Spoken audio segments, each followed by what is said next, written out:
नमस्कार, जी न्यूज के तमाम दर्शकों का मैं अखिलेश आनंद करौली सरकार के दरबार से स्वागत करता हूं। इस वक्त मैं कानपुर में करौली सरकार के आश्रम में मौजूद हूं और ये आप देख रहे हैं यहाँ पर ये देख रहे हैं आप यज्ञ के दौरान आहुति देते हुए नजर आ रहे हैं मुझे करौली सरकार।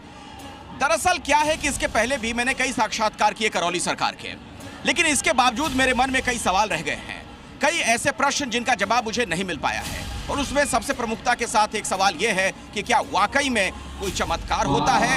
क्या गंभीर से गंभीर बीमारियों को ठीक किया जा सकता है? सवाल ये कि आखिर यहाँ ये सब कुछ क्या चल रहा है, इसका क्या मतलब निकाला जाए? क्या ये बाधा विघ्न से अपने आप को यहाँ मुक्त करने के लिए आते हैं कि यहाँ पर करौली सरकार इन चीज़ों को ठीक करने की कोशिश कर रहे हैं वैदिक प्रक्रिया से, जो कि इनका दावा है? तो आइए इन्हीं से ज़रा समझते हैं, जानते हैं आखिर यहाँ पर ये हो क्या रहा है। इन्हीं से हम समझने की कोशिश करते हैं, अगर हम इनसे अभी बात कर पाएँ। गुरुदेव, अभी आपसे बात हो सकती है हमारी? ये अजीबोगरीब जो हरकत हो रही है, ये क्या हो रहा है? ये क्या भूत प्रेत का साया है? क्या है? क्या इसे ठीक करते हैं आप? ये कोई भूत प्रेत नहीं है। ये केवल ऊर्जा का जो असंतुलन है, इम्बैलेंस है, वो वही है। स्मृतियों का इम्बैलेंस है। जैसे कोई पुर्जे होते हैं, क्रम से लगे होते हो तो मशीन काम करती है।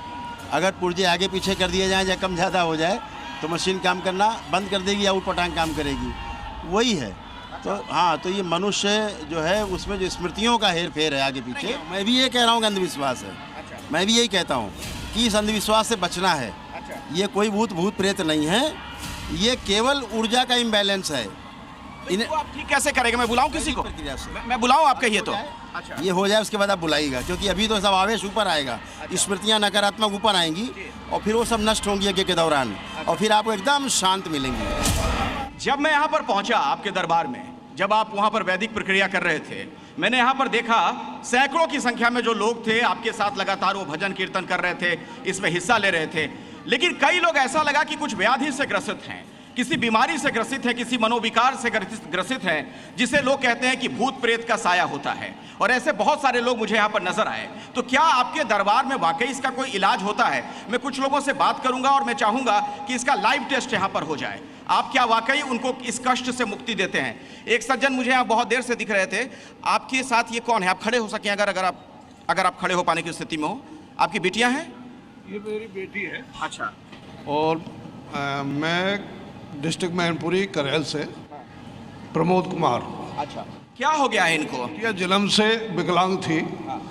जब से मैं दरबार आया हूँ, हालांकि मैं दरबार से 2019 से जुड़ा हूँ, लेकिन आर्थिक तंगी की वजह से मैंने प्रक्रिया पूरी नहीं कर पाई और घर पे जो है अपना आराधना, प्रार्थना, पूजा।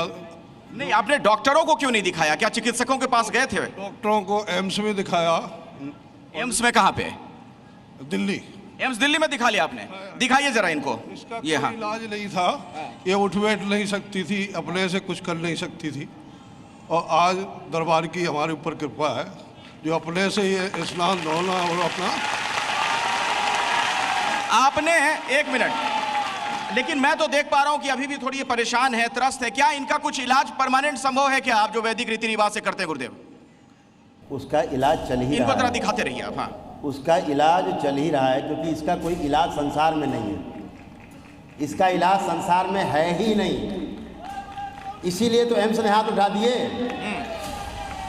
भारत का सबसे बड़ा अस्पताल, सरकारी अस्पताल, जब वो हाथ उठा रहा है कि नहीं ठीक हो सकता, उसके बाद ये स्वस्थ हुई है। इतना आपने इसके पुराने वीडियो देखी है तो उठ भी नहीं, ये हिल भी नहीं सकती थी। आज वो खड़ी आपके सामने वहाँ। हाँ, ये अजीबोगरीब हरकत कर रहे थे बहुत देर से। इन्होंने यहाँ तक कि अपने कपड़े भी लगता है शायद फाड़ दिए, पता नहीं क्या हो गया। अजीबोगरीब हरकत नहीं कर रहे हैं। हाँ, ये स्मृतियाँ हैं। अच्छा, पूरे होश में रखा जाए, फटा हुआ सिर जोड़ दिया जाए शुद्ध, और कमर जोड़ दी जाए जो कटी हुई, बैलेंस,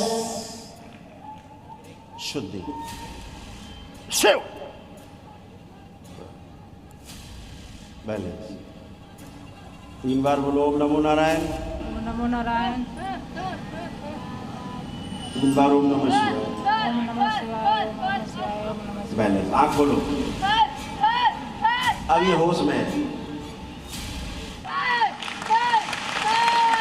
आप कैसा महसूस कर रही हैं? अच्छा महसूस कर रहे हैं। ईमानदारी से बताइए, बिल्कुल सब कुछ बदला बदला नजर आ रहा है। हाँ। पहले क्या लग रहा था आपको? सर भारी लग रहा था और फिर हाथ पैर हिल रहे थे। अपने आप हाथ अब ठीक है आप? अभी नहीं हिल रहा है। मैं बाय क्वालिफिकेशन फिजिशियन हूँ और मैं रोज़ हर दिन ऐसे बहुत से बच्चों को देखती हूँ जिनकी कोई ना डायग्नोसिस हो सकती है, लेट्स से डायग्नोसिस हो भी गई तो एंड लाइन ये है कि उनका क्योर नहीं है। हम उनको मैनेज कर सकते हैं लेकिन उसके कॉस्ट में हम उनको बहुत सारे साइड इफ़ेक्ट भी दे रहे होते हैं। आप अमेरिका में कहाँ पे डॉक्टर हैं? Children hospital of Philadelphia. Philadelphia में। क्या आपके सामने कोई एग्जाम्पल है, कोई उदाहरण है जहां आपने देखा हो कि जहां डॉक्टर सरेंडर कर चुके हों वहां इनके इलाज से, करौली सरकार जी की वजह से किसी को स्वास्थ्य लाभ हुआ हो? मैं खुद उसका एक उदाहरण हूँ। बिना पारिवारिक डिटेल में गए हुए मैं ये कह सकती हूँ कि मैंने बाबा को, माँ को, गुरुदेव की कृपा को अपने जीवन में, अपने पारिवारिक जीवन में उतरते हुए देखा है। वैदिक प्रक्रिया जब यहाँ पर आप कर रहे थे, वहाँ पर यज्ञ कर रहे थे आप, बहुत सारे लोगों को जो मैंने देखा अजीबोगरीब हरकत कर रहे थे, अस्त व्यस्त त्रस्त नजर आ रहे थे। फिर तो लोग ये भी कह सकते हैं कि भाई ये भूत प्रेत भगाने वाली चीज़ चल रही है, कहीं पाखंड को तो नहीं बढ़ावा दिया जा रहा है? ये क्या है, थोड़ा समझाइए। अगर आप कहते हैं कि साइंस है तो कैसे हम समझें इसे? यही तो दरबार इस पाखंड को तोड़ता है। यहाँ भूत प्रेत का तो नाम भी नहीं लिया जाता है। ऐसा कोई है जिससे भूत प्रेत का नाम यहाँ लिया जाता हो? यहाँ भूत प्रेत का नाम भी नहीं लिया जाता। यहाँ डराया नहीं जाता, डर को ख़त्म किया जाता है, पहली बात। और वो डर समाप्त होता है स्वयं के विश्वास से। अगर स्वयं पर विश्वास नहीं है तो हमेशा भयभीत रहेंगे, हमेशा भय से भरे रहेंगे। अभी तो ये आए हैं, प्रक्रिया में शुरुआत हुई है, ये दरबार ज्वाइन करेंगे। दरबार अनुष्ठान करा रहा है निःशुल्क। ये हर दरबार में आएंगे, 11 दरबार में ज्वाइन करने हैं। हर व्यक्ति करेगा तो स्वस्थ होता ही जाता है, पहली बात। दूसरी बात, आपने भूत प्रेत की बात की। दरबार भूत प्रेत का खंडन करता है। ऐसा कुछ भी नहीं है व्यक्ति कोई आपको खा जाएगा, ऐसा कोई नहीं।